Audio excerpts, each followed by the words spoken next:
The main promise of bringing AI into our professional lives is saving time. We provide a prompt, and the machine instantly populates the page.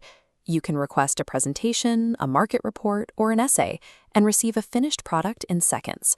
The friction of the blank page simply disappears. To see how this plays out in practice, consider a recent MBA course where students were encouraged to use AI throughout their work.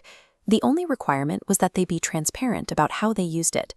Most students described the AI as a polished editor or a research partner. When they submitted their final presentations, the work looked professional, clear, and structurally flawless. However, while the presentations were polished, they were rarely surprising. The thinking followed familiar paths and relied on predictable ideas. The software worked as intended. It took the safe ideas provided and scaled them, demonstrating how technical polish can disguise a lack of original insight.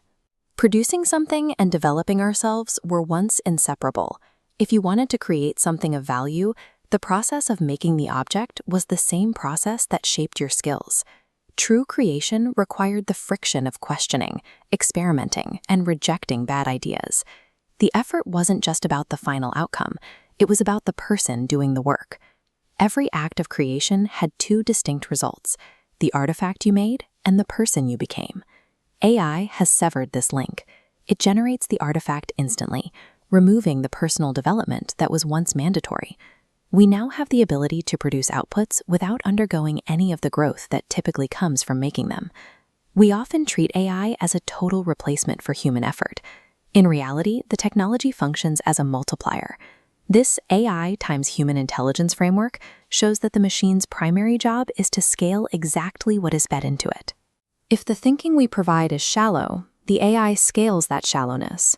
It produces a larger, more polished version of a superficial idea.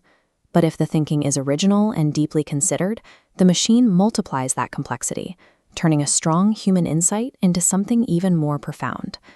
AI saves us time, but it does not save us from the need to be involved. The questioning and the judging are still our responsibility. To see why this involvement matters, consider two people who end up with the exact same tattoo design. The first person uses AI to generate dozens of options in a few minutes, looks through the results, and chooses one.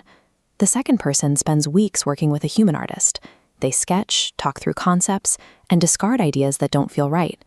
Through that slow process of exploration, they discover meanings they hadn't considered. The design becomes personal because of the journey that shaped it. Both individuals eventually walk away with an identical image on their skin. The value of the second tattoo is found in the friction of its journey, the conversations and moments of discovery that happened long before the needle touched the skin. Years later, the difference between those two identical tattoos becomes clear. The AI user has a static image, but no memory of how it came to be. There is no story behind the choice other than the prompt they typed. The second person sees a physical marker of a transformation. They remember the uncertainty and the specific moments where their thinking changed. This is the developmental asymmetry of AI. The machine can participate in creation, but it is biologically incapable of developing through the process. Only humans can grow. In this new landscape, success is no longer defined by how much work we can delegate to the machine. We must intentionally choose the parts of the creative journey we refuse to outsource. These specific struggles are what allow us to grow.